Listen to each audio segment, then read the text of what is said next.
Abran sus Biblias, todos los que la trajeron, en el Evangelio de Mateo capítulo 24. Los que no trajeron Biblia, siéntense con un cristiano.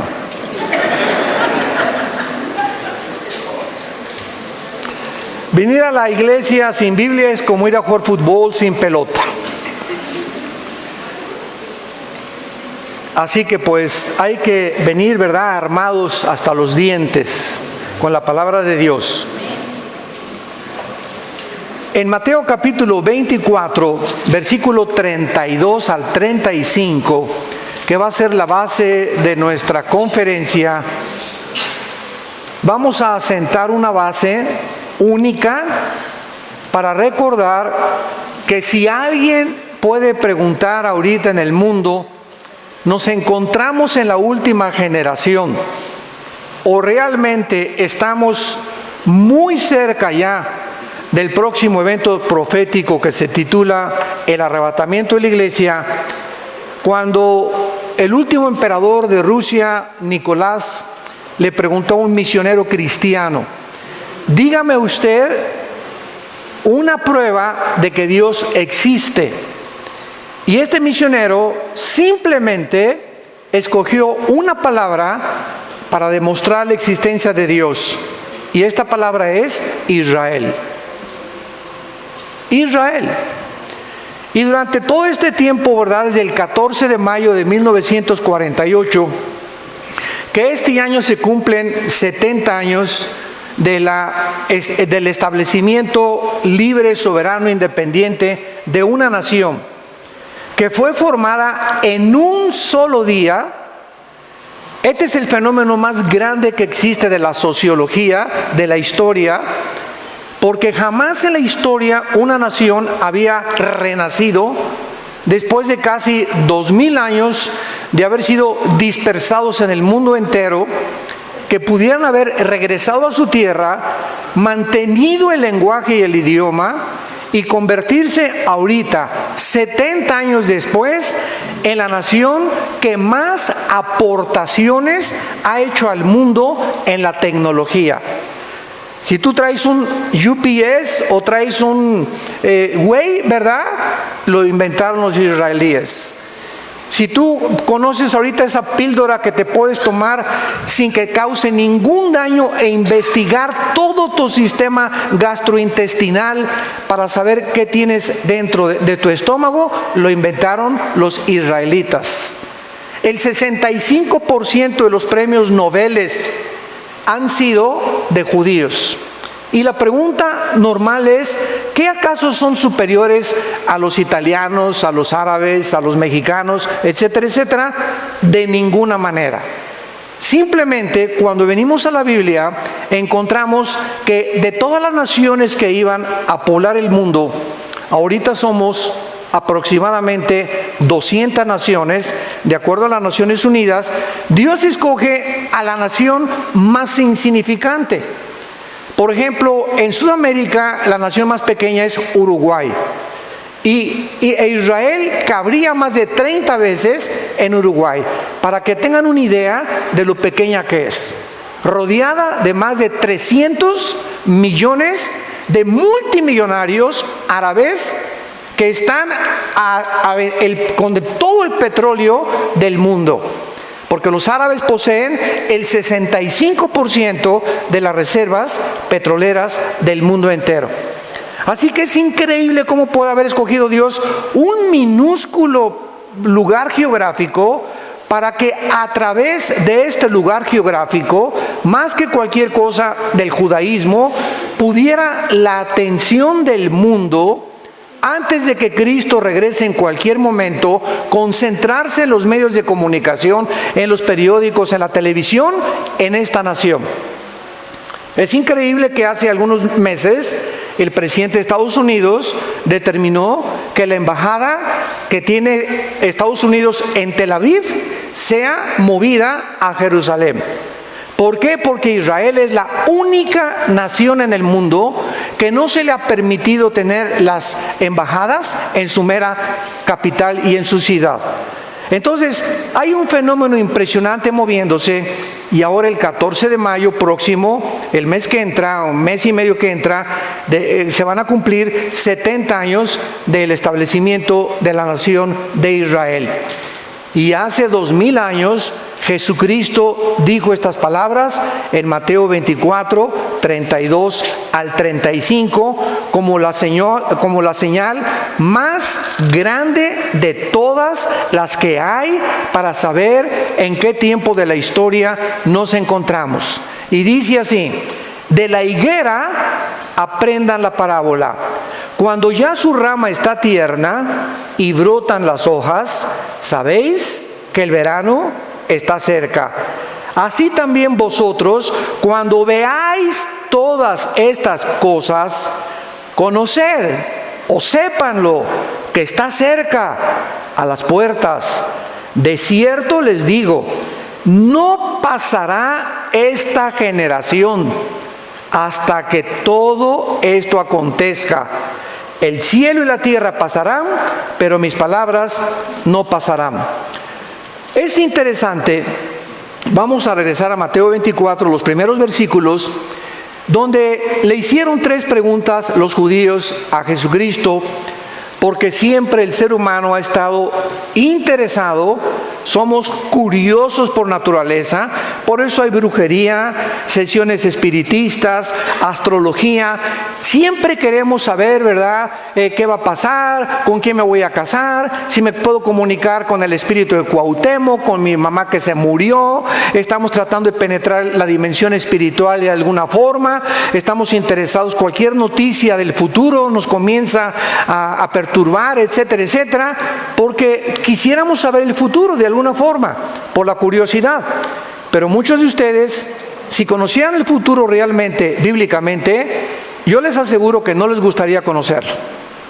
Porque muchos de ustedes viven todavía en pecado, muchos de ustedes han rechazado la luz, han rechazado a Dios en sus vidas, lo ha sacado de la ecuación, y sabes una cosa, que tu futuro no va a ser nada agradable. Porque Jesucristo estableció claramente que no hay purgatorio, no hay transmigración de las almas, no hay reencarnación. El día que muramos, no hay más que 2 lugares a donde tú pasarás y yo también la eternidad: en la presencia de Jesús o en el infierno. No hay ningún otro lugar intermedio. No hay más que el lugar de las recompensas y el lugar del castigo eterno. Hace algún tiempo una viejita me dijo: es que yo no creo que Dios vaya a mandar a nadie al infierno. Dios es bueno y misericordioso. Y yo le contesté a esta viejita: amén, amén. Dios no va a mandar a nadie al infierno, ellos se van a ir solitos. De tal manera amó Dios al mundo que ha dado a su Hijo unigénito, para que cualquiera de ustedes no se pierda, mas tenga la vida eterna. Entonces tú tienes esta vida como un agente moral responsable de tus acciones, de tus pensamientos y de tus palabras. Algún día le vas a dar cuentas a Dios. Lo quieras creer o no lo quieras creer, te puedas burlar, puedas ir comiendo chicle, puedas salir por esa puerta hoy como entraste, pero recuerda que Dios te da la oportunidad para muchos hoy de arreglar tus cuentas con Dios y tratar de poder establecer el destino eterno donde pasarás la eternidad. En Mateo 24, versículo 3, estando sentado Jesús en el monte de los Olivos, los discípulos se le acercaron aparte diciendo: dinos, número 1, ¿cuándo serán estas cosas? 2, ¿qué señal habrá de tu venida? Y 3, y del fin del siglo. 3 preguntas acerca del futuro le hicieron a Jesucristo.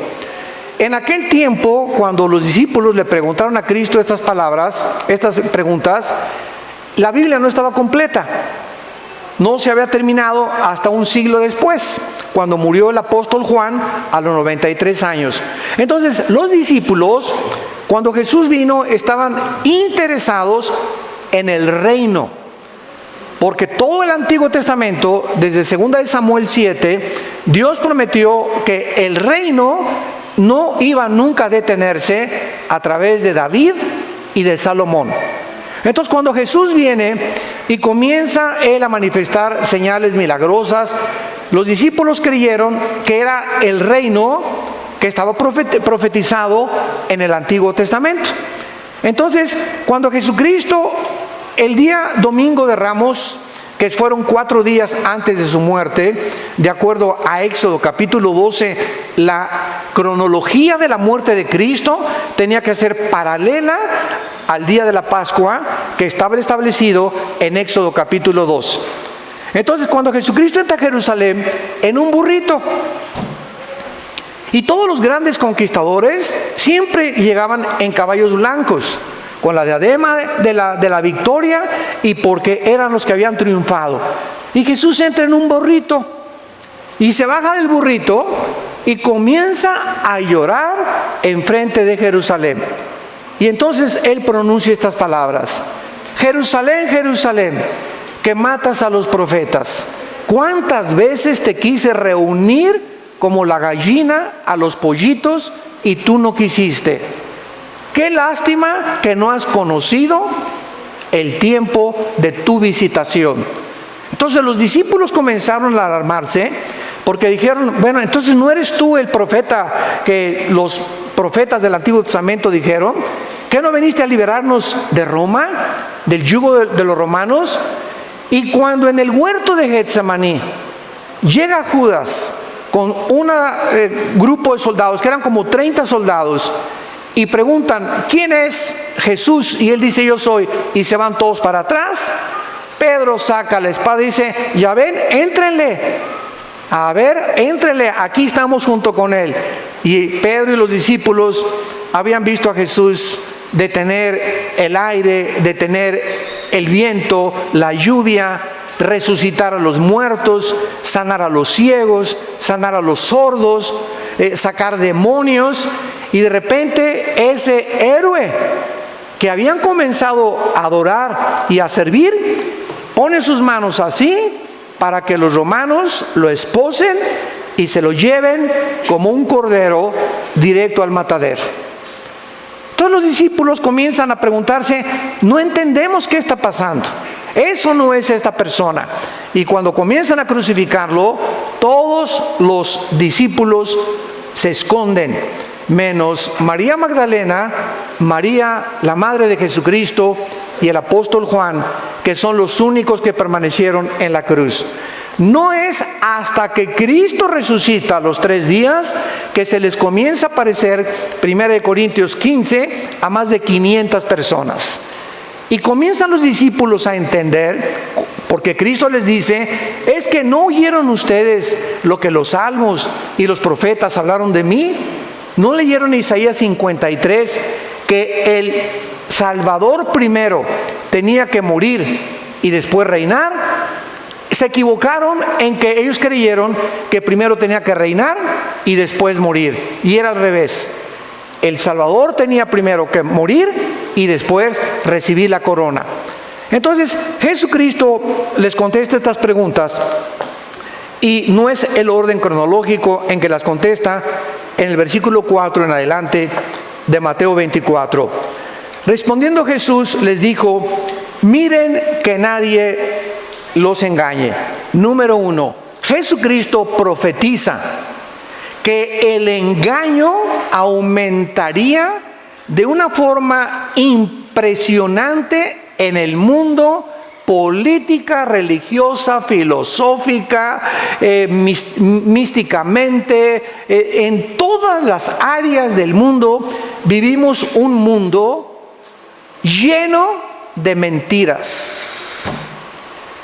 Vivimos un mundo donde la gente ahorita cree que tener dinero ya me va a sacar de pobre, o tener una buena profesión, o tener esta carrera, o ser diputado. No me importa lo que a quién mate y a quién me lleve entre los pies, yo quiero ser presidente municipal o gobernador, etcétera, etcétera. Vivimos en un mundo donde dice la Biblia que hay un velo que cubre a las naciones. Nos rodea un mundo que está ciego ante la realidad de quiénes somos, que somos peregrinos y que no hay nada en esta vida que nos pueda satisfacer. Como mi esposa les comentaba ayer, ¿verdad? ¿Cuántas mujeres como la mujer samaritana, Juan capítulo 4, la chulis llevaba 5 maridos? Y con el que vivía, cuando se encontró con Cristo, era su amante, ni casados estaban. ¿Cuántas mujeres han creído eso? Es que en un hombre voy a encontrar la felicidad, como la famosa artista de cine del siglo XX, que se consideró la mujer más bella del siglo XX, después de María Félix, Elizabeth Taylor.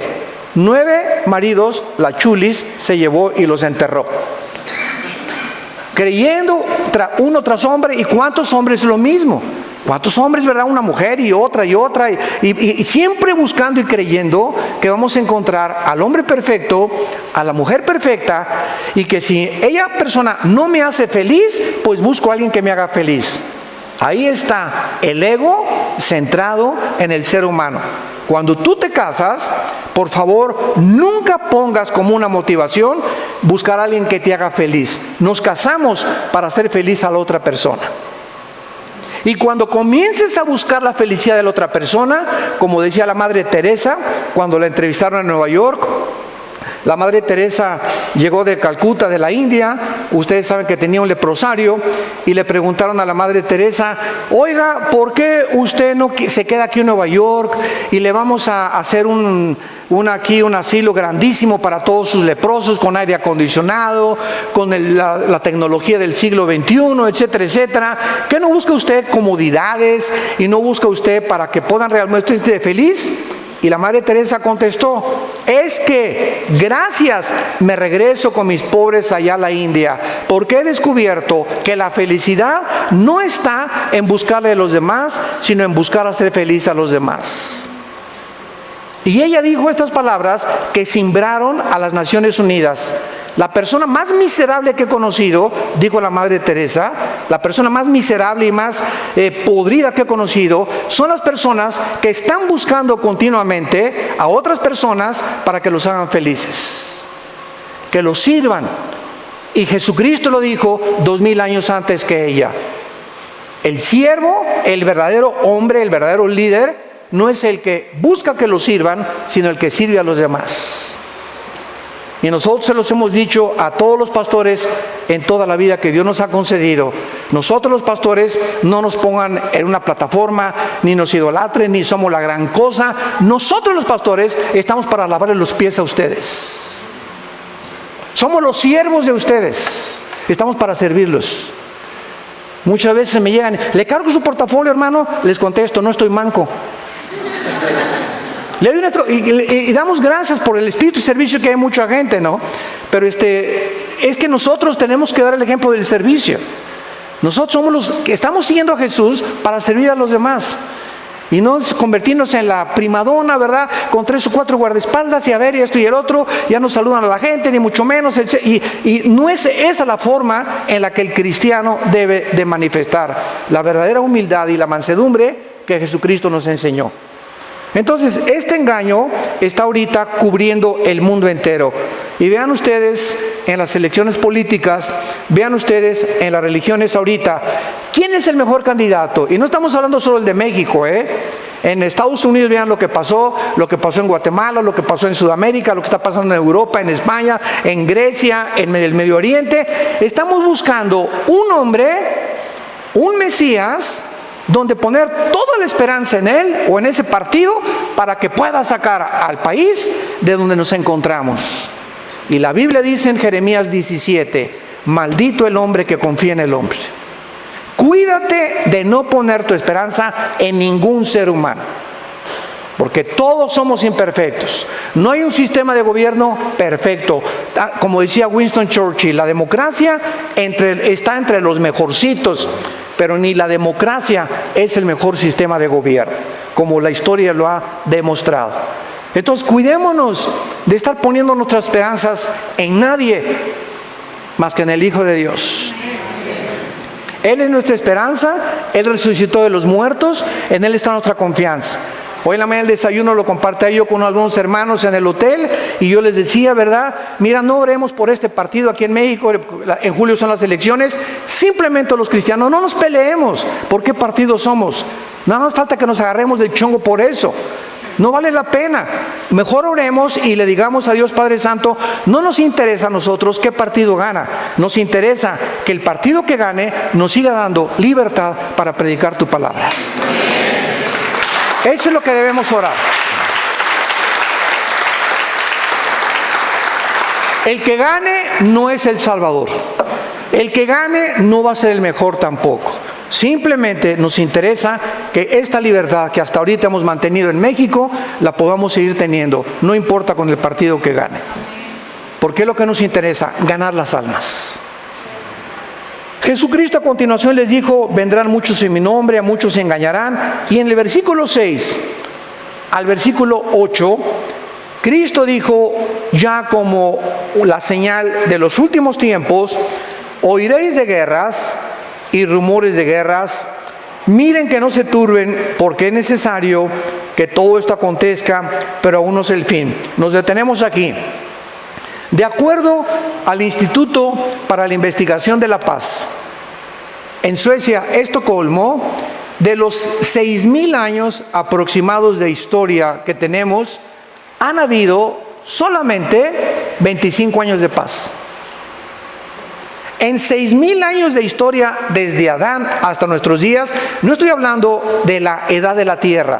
La Tierra tiene aproximadamente entre 13 y 15 billones de años de antigüedad. Pero el ser humano tiene aproximadamente 6,000 años de historia de poblar este mundo. En otras palabras, la historia de nosotros son guerras. Guerras tras guerras tras guerras, revoluciones, golpes de Estado, divorcios, padres contra hijos. Si no hay guerras, los hijos contra los padres, contra el vecino. Siempre ha habido esta fricción entre nosotros los seres humanos. No hemos podido vivir en paz en 6,000 años de historia. Entonces Cristo, cuando dice, oirán de guerras y rumores de guerras, pues decimos, bueno, siempre ha habido guerras. ¿Cómo puede hacer esta una señal? El versículo 7 lo aclara. Porque se levantará, aquí ya nos despeja la incógnita, nación contra nación, reino contra reino, y habrá pestes, hambres y terremotos en diferentes lugares. Nunca a través de toda la historia y de todas las guerras que han habido hasta 1914 del siglo pasado, pudimos ver la Primera Guerra Mundial. Hasta 1914 se juntó nación contra nación, reino contra reino.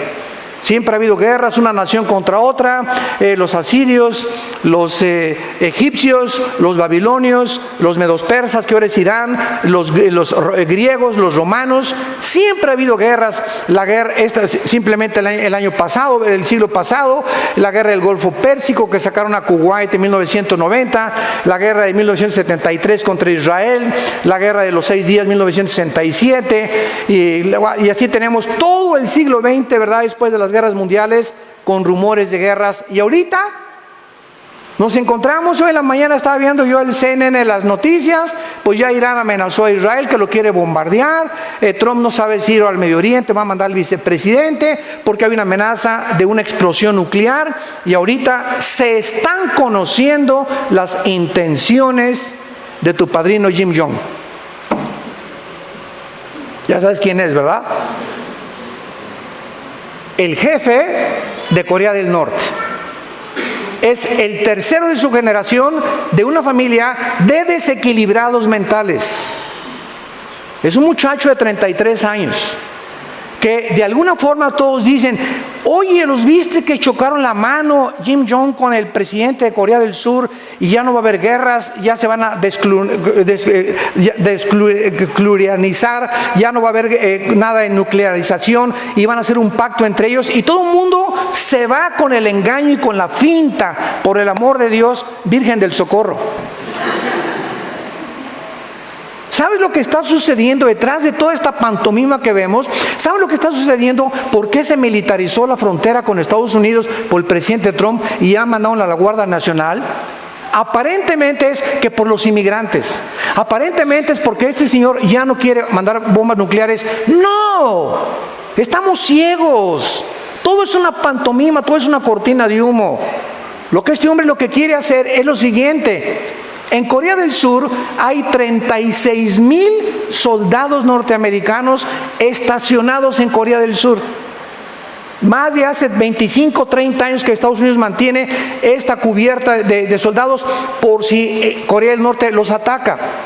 Kim Jong sabe que si él ataca a Corea del Sur, Estados Unidos entra a la guerra y los defiende. Y ahora con el despliegue que hizo Trump en Corea del Norte, amenazando y diciendo, ¿verdad? Mandaron submarinos, mandaron portaaviones, como que ya se apaciguó y le bajó 3 rayitas. Y dice Kim Jong, ¿verdad? El dicho de toda la historia: a tus enemigos, tenlos cerca. Entonces, él sabe, ¿se acuerdan ustedes de la historia del caballo de Troya? Cuando los troyanos entraron, ¿verdad?, en un caballo, pues es la moraleja. Él está haciendo un pacto para introducirse más y más a Corea del Sur. ¿Qué va a pasar ahora? Pues Estados Unidos ya no va a amenaza nuclear, comienza a sacar a los soldados norteamericanos de Corea del Sur. Y eso es lo que él está esperando. Que se confíe a Estados Unidos, que saquen a los soldados americanos, para él entonces atacar a Corea del Sur y hacer de Corea una sola nación, que es el sueño de sus abuelos. ¿Qué está haciendo Putin? Porque ahorita en Venezuela hay una base naval rusa en Venezuela.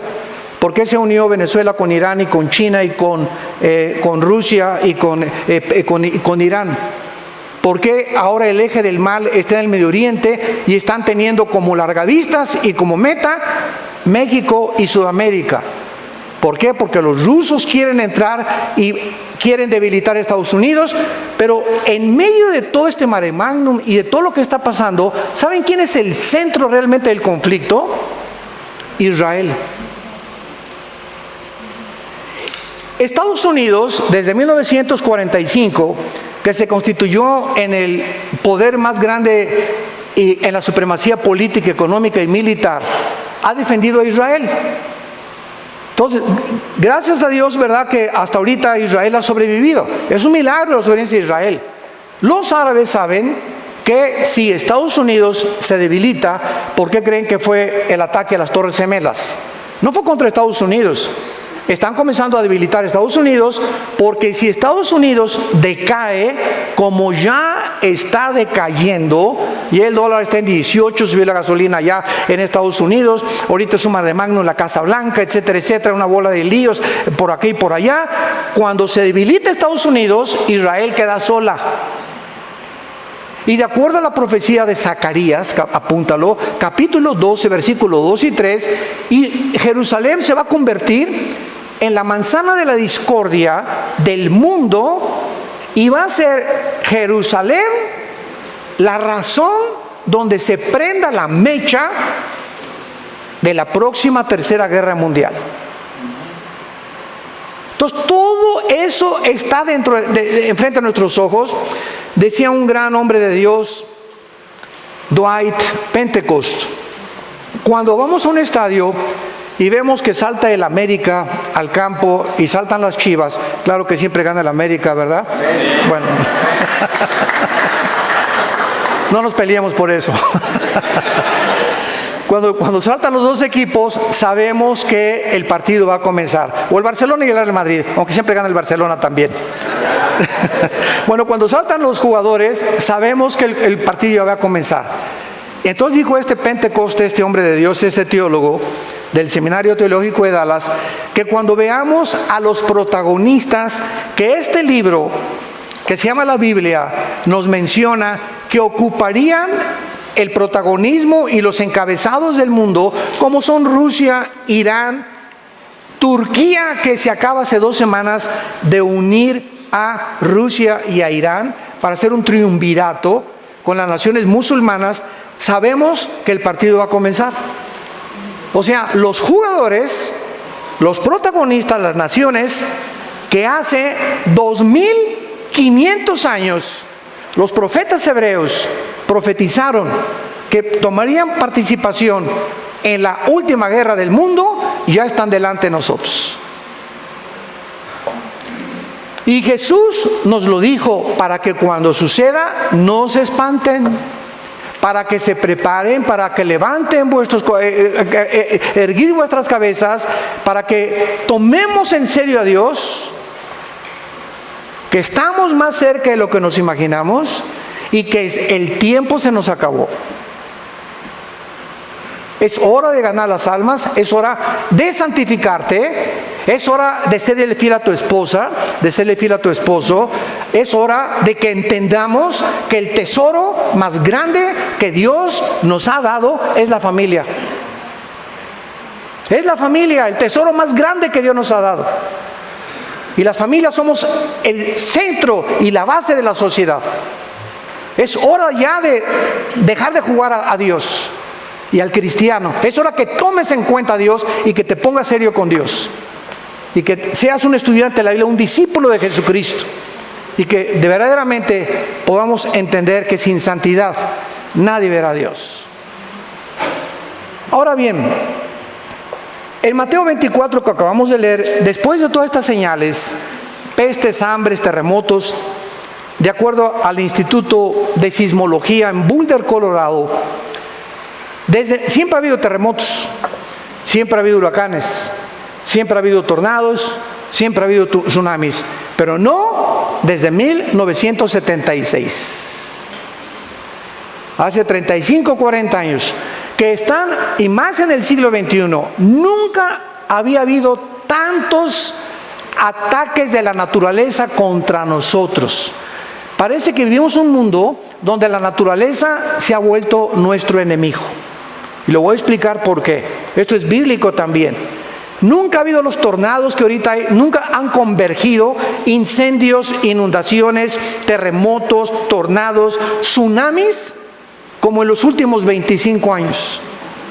Jamás ha habido el grado 8.5 como el que hubo en Chile hace poco, que casi mueve el eje de la Tierra, que tiene 23 grados de inclinación sobre su eje, la Tierra, que es una inclinación 23 grados y medio perfecta. La Tierra no puede moverse un grado menos o más, porque entonces se congelarían los polos, la vida no podría existir. Todo esto está sucediendo en un mundo donde todos están ciegos, todos a hacer dinero, mira la chava, la pornografía, a esto y el otro, el poder, la fama. El mundo está engañado completamente. Y Jesucristo dijo, como un lazo vendrá sobre la tierra y para muchos será demasiado tarde. No entendieron como en los tiempos de Noé. Veamos ahora esta famosa señal de la higuera y la importancia que tiene. En Mateo capítulo 21, en los tiempos de Cristo, todos los varones tenían que venir a Jerusalén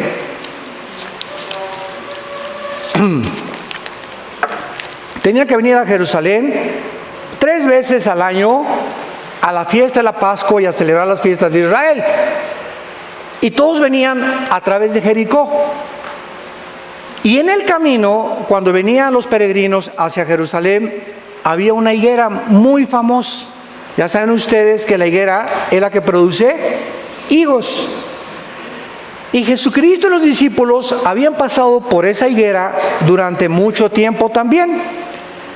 Pero la última vez que Jesucristo comienza a entrar ya a Jerusalén para el Domingo de Ramos y que fuera crucificado 4 días después del domingo, o sea, Cristo no murió el viernes, porque si murió el viernes, ¿cómo iba a estar 3 días y 3 noches? Hubiera resucitado el lunes. Es inconcebible que se haya enseñado, y los que enseñan que murió el viernes, dicen que porque al otro día era día de reposo, porque no conocen que los judíos tenían una semana de reposo, tenían años de reposo y tenían el jubileo de cada 50 años celebrar la libertad de todos los que tenían deudas. Entonces, cuando no entendemos la idiosincrasia y la geopolítica del Medio Oriente y las costumbres del Medio Oriente, no podemos comprender muchas cosas de la Biblia. Entonces la Iglesia Romana, el Vaticano, estableció que el viernes murió Cristo, cuando ni siquiera eso dice la Biblia. La Biblia dice claramente en Éxodo 12 que era los 4 días del Domingo de Ramos, o sea, el jueves. Muy bien. Entonces, cuando Cristo ya llega a Jerusalén, Y por última vez vi a la higuera. Vean lo que le dice Cristo a la higuera. Mateo 21, versículo 18. Y dice así: por la mañana, volviendo a la ciudad, o sea, a Jerusalén, tuvo hambre. Y viendo una higuera cerca del camino, vino a ella y no halló nada en ella, sino solamente hojas, y le dijo: nunca jamás nazca de ti fruto. Y luego se secó la higuera. Viendo esto, los discípulos decían maravillados: ¿cómo es que se secó enseguida la higuera? Ya Cristo le responde: de cierto les digo que si tuvieran fe y no dudares, le diría no solamente a la higuera, sino al monte: quítate y echa al mar, y será hecho, y lo que pidan en oración creyendo, lo van a recibir. Muy bien. La higuera, tanto en el Antiguo como en el Nuevo Testamento, representa a Israel.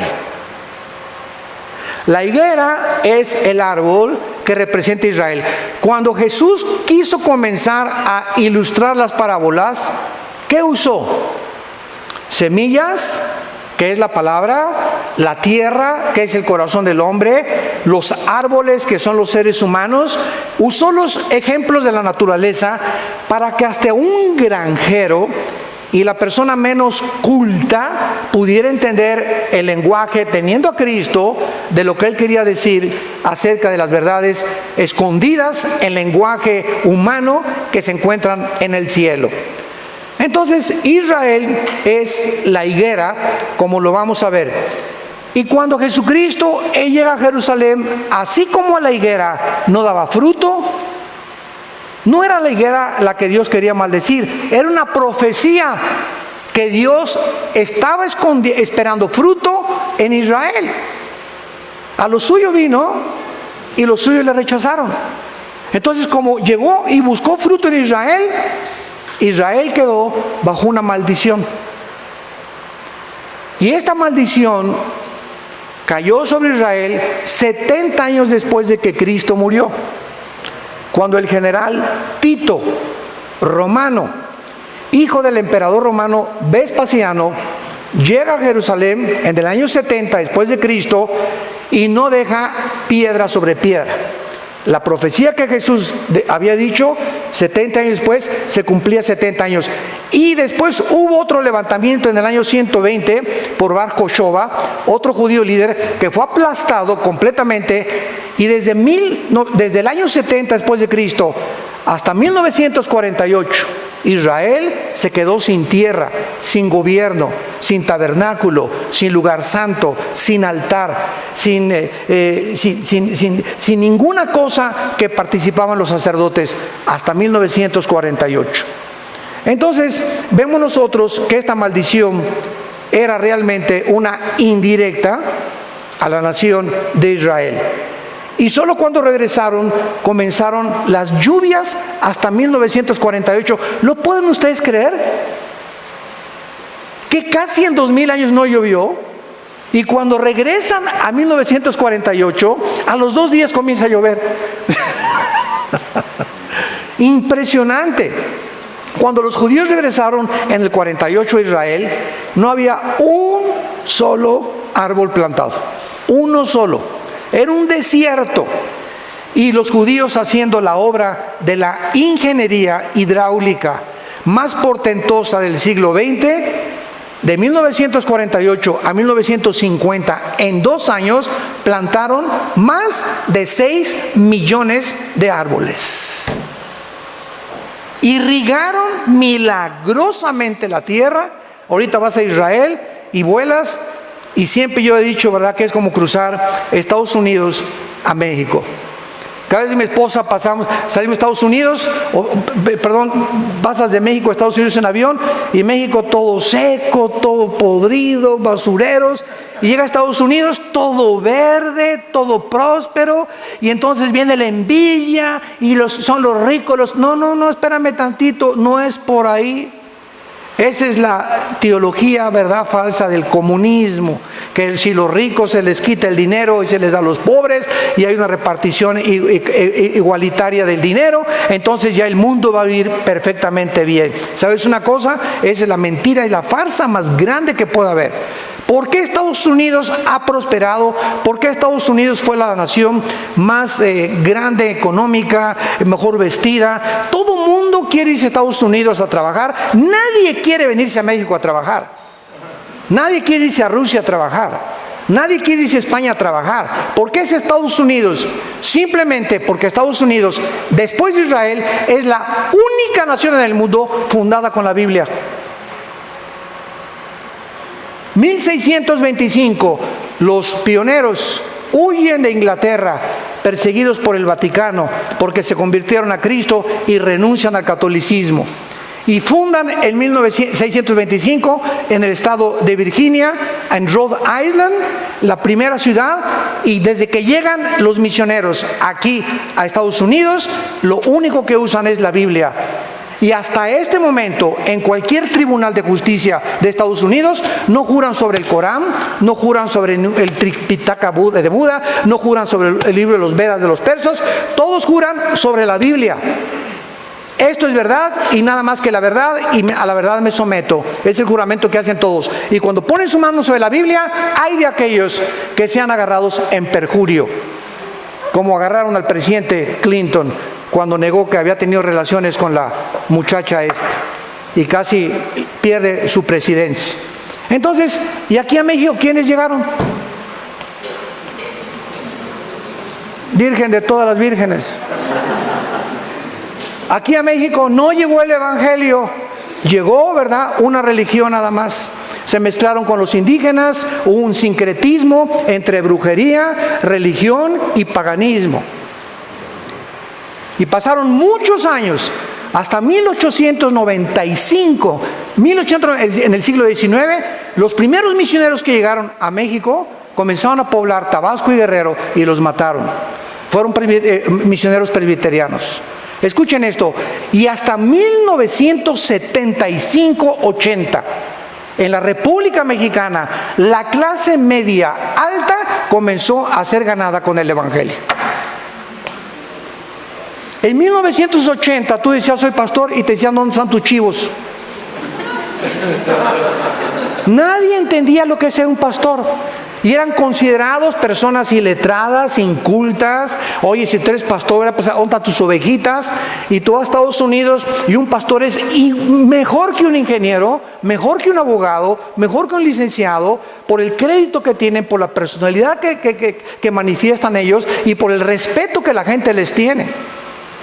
¿Por qué? Porque después de casi 300 años, 50 años que nos llevan en cultura y en todo, estamos atrasados aquí en Latinoamérica, más de 400 años, en todos los aspectos.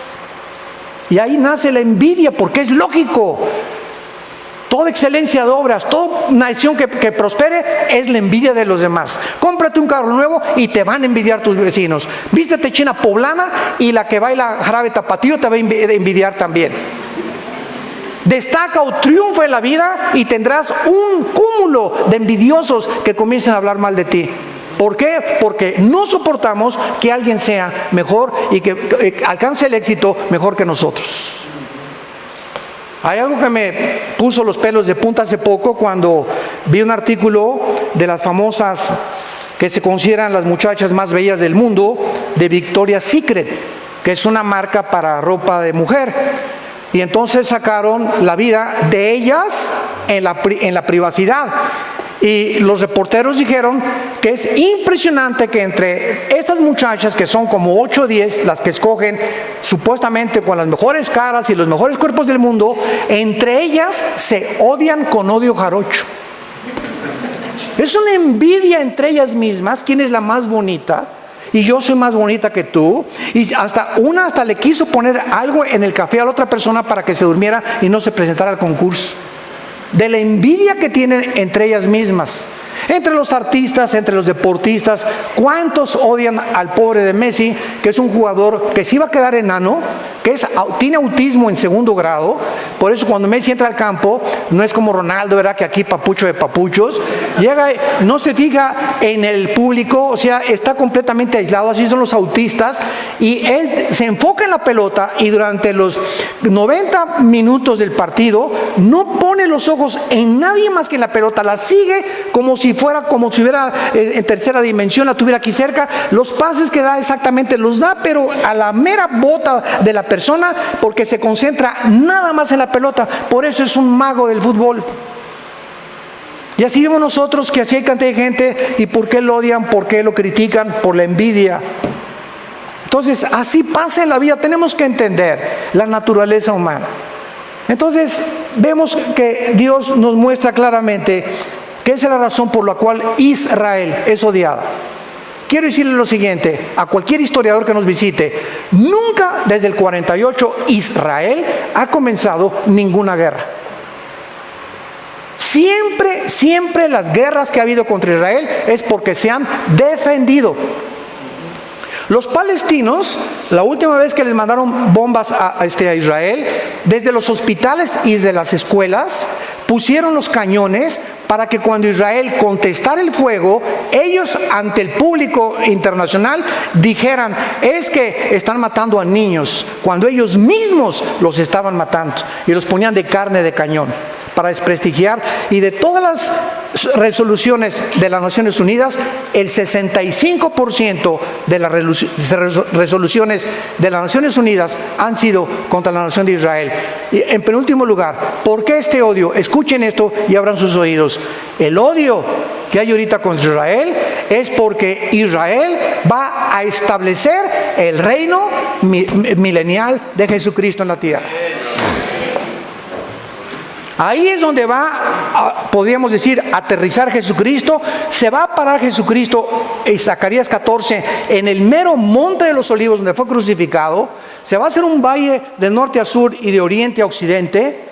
Y ahí Jesucristo en Jerusalén, Dios va a bajar su trono que está ahorita a este mundo. Dios lo va a bajar y ahí en Jerusalén será el trono de Dios durante 1000 años. Entonces el diablo, los poderes de las tinieblas están enojadísimos, tratando de impedir que venga Jesucristo, porque el diablo, dice Apocalipsis 12, tiene los minutos contados. Entonces es lógico todo el odio que hay contra Israel, donde solo una nación lo defiende, y por eso Dios la ha bendecido. Ahorita ya que Estados Unidos abandona Israel, entonces vendrá el derrumbamiento de Estados Unidos. Israel será rodeado por Rusia, por Irán y por Turquía, de acuerdo a Ezequiel capítulo 38, y vendrá la tercera guerra mundial. Y nos encontramos a un paso del cumplimiento de estas profecías. Yo no sé cuántos de ustedes están preparados para encontrarse con su Dios. ¿Cuántos de ustedes están listos que si ahorita saliendo te puede dar una embolia, un ataque cerebral, un ataque cardíaco, te puede atropellar un carro? Hace 2 semanas una señora de 43 años, maestra, se sube a la línea Southwest de aviones. El avión se comienza a incendiar y comienza a aventó un pedazo así grande de fierro, le pegó en la ventanilla a la mitad del avión, rompió la ventanilla del avión a 30,000 pies de altura y le pegó aquí, y entonces la despresurización la quiso jalar hacia afuera, le ayudaron a que no se saliera, y a los 4 o 5 minutos ya estaba muerta la señora del trancazo que le dio el pedazo de fierro que se soltó del motor del avión. Venía de Nueva York a Dallas, tuvieron que aterrizar en Pensilvania. Esa señora se subió, adiós a su esposo, nos vemos ahora que regrese. ¿Cuándo pensó esta señora que era su último viaje en este mundo? ¿Lo sabes tú? ¿Lo sabes tú? Y como no lo sabemos, prepárate para encontrarte con tu Dios. Que Dios te agarre definitivamente con Cristo en tu corazón. Que realmente puedas entregarle tu vida al Hijo de Dios, y que puedan tus hijos dejarles un legado y poder hacer algo con esta sociedad que se está pudriendo a nuestro alrededor en inmoralidad, en depravación, matrimonios gays, bueno, de cosas transgénero. Estamos en un punto que Sodoma y Gomorra parece Alicia en el País de las Maravillas comparado con nuestra sociedad. Así nos encontramos. Arrepiéntanse de sus pecados. Es el mensaje de la Biblia. Ábrele tu corazón a Cristo hoy. No endurezcas tu corazón. Dios te ha traído esta mañana para que arregles tus cuentas con Él. Lo quisieras tú hacer por la misericordia que Él tuvo desde una cruz. Inclinemos nuestra cabeza. Te damos gracias, Señor, por tu palabra. y porque nunca dejarás de hablarnos, porque nos amas. Y esta es la razón por la cual muriste en una cruz en nuestro lugar. De tal manera amó Dios al mundo que dio a su Hijo unigénito, para que cualquiera que en Él crea no se pierda, mas tenga la vida eterna. Mas Dios muestra su amor para con nosotros en que, siendo aún pecadores, Cristo muere en nuestro lugar. Él, que no conoció pecado, por nosotros se hizo pecado, para que nosotros fuéramos hechos la justicia de Dios en Él. Despreciado y desechado entre los hombres desde que Jesús nació. En un pobre pesebre nació el creador del universo. Trabajó como carpintero 30 años para enfrentarse a la cruz y a la misión que su Padre lo envió: que le conociéramos, porque esta es la vida eterna, conocer a Dios.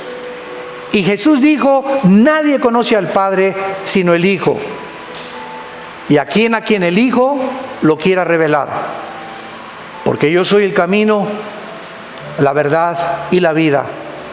Nadie va al Padre sin mí. Es imposible conocer a Dios sin antes conocer a su Hijo, porque es el Hijo el que ha venido a revelarnos al Padre. En esta mañana, dile a Dios con todo tu corazón.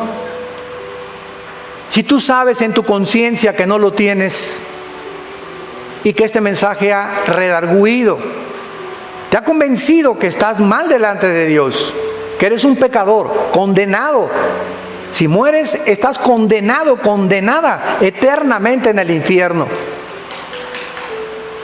Pero hay este mensaje glorioso, esta esperanza que la Biblia nos da. Dile: Señor mío y Dios mío, me arrepiento de mi vida. Gracias porque en esa cruz pagaste tú con tu sangre una cuenta pendiente de pecado que yo tenía contigo, y que ahora comprendo que yo no la podía pagar nunca, ni con buenas obras, ni con sacrificios, ni con ninguna religión. Eres tú, Jesús, el que en mi lugar llevó el castigo que yo merecía llevar. Y como creo que a los 3 días te levantaste de los muertos, te pido que entres a mi vida en este instante como mi Señor y mi Salvador.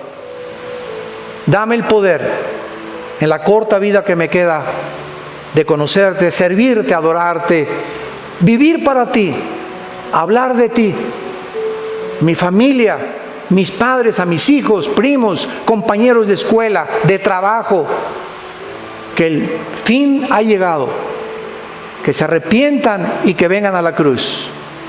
En el nombre de Jesús. Amén.